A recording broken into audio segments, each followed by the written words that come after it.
Hi there, and welcome to the channel. So last year I installed a set of these Falcon 3.3 Reservoir Shocks, and in that year I've done a lot of wheeling, both winter wheeling, summer wheeling, and I figure it's about time to give you a review and just share my thoughts on their performance and some of the setups that I used out on the trails.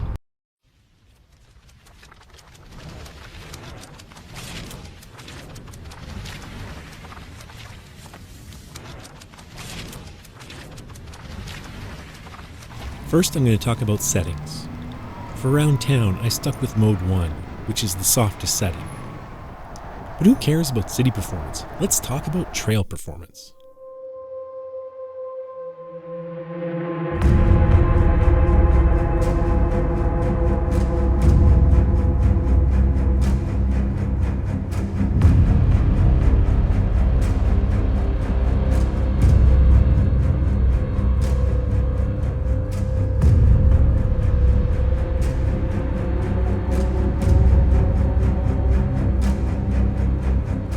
Up a lot of trails since installing the Falcons. I've wheeled these shocks both in summer as well as in the winter, pretty equally.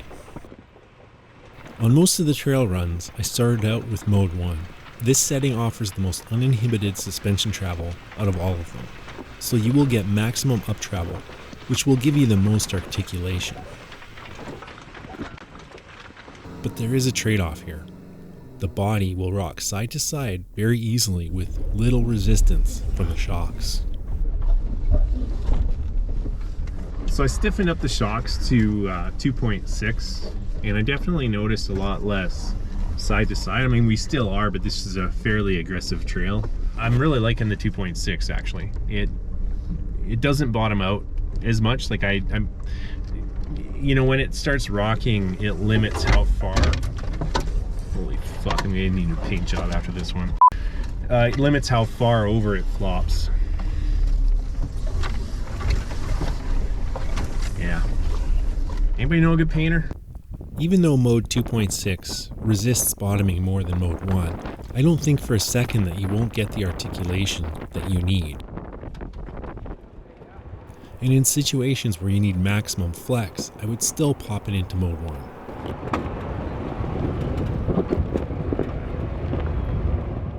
But if you're on a trail where there is prolonged rocking, to avoid some fatigue, I would experiment with some of the settings in the custom mode range.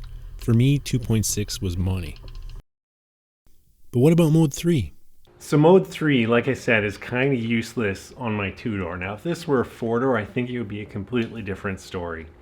I think on a four-door you'd be, you know, at least in the custom mode 2.8 range, 2.6 to 2.8, and you'd probably be using mode 3 a lot more frequently than I do in my two-door, which is never. Finally, let's talk about all-season performance. It really didn't matter if it was plus 30 Celsius, which is hot, or minus 30 Celsius, which is freaking cold. The shocks felt exactly the same, which I was not expecting. Other brands, like Fox for example, are vastly different in summer versus winter.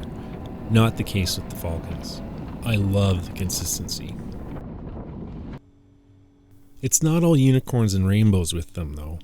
Because of the attached reservoir design, the rear does leave the shock somewhat exposed to rock damage.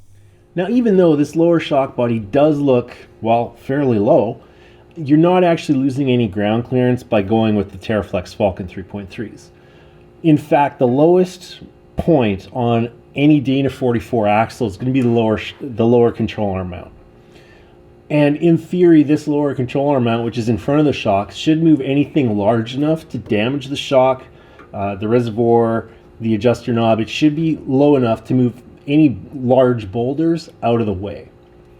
But there is still that outside chance that the reservoir gets damaged, the lower shock body gets damaged, or even the adjuster knob. TeraFlex does offer a skid plate that I strongly recommend you install.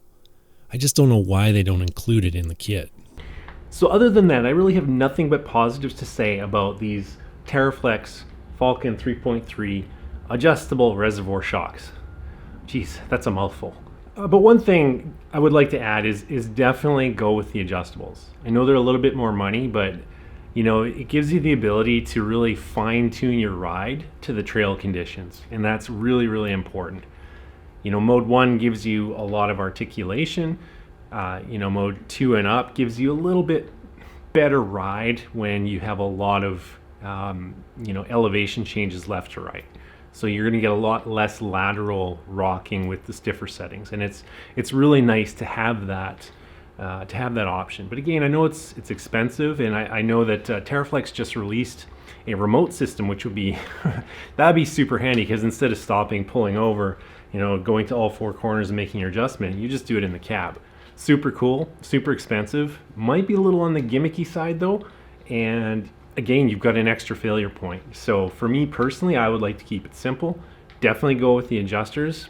You know, the non-adjustables, the what is it, the Falcon 3.1 or 3.2 series, whatever it's called, I wouldn't waste my time on that. Just bite the bullet, get the adjustables right out of the gate. Now, one last thing. If you haven't installed your Falcons yet, when you do your order, make sure to add some extra long brake lines. These shocks do have a lot more down travel. That's what gives you the extra articulation. It's one of the benefits of going to the Falcons, is the extra down travel. But with that extra down travel comes, you know, extra down travel. So you need a longer brake line, and this is for both the front and for the rear. So that's just a tip. So be sure to check out my install video, and I go through this entire process of installing these shocks onto a JK. So I hope you liked my review on the Falcon 3.3 reservoir shocks. If you did, give me a like. Send me a comment. Let me know, you know, how my channel's doing, what you think, and don't forget to subscribe. In the meantime, maybe, just maybe, I'll see y'all out on the trails. I'm out of here.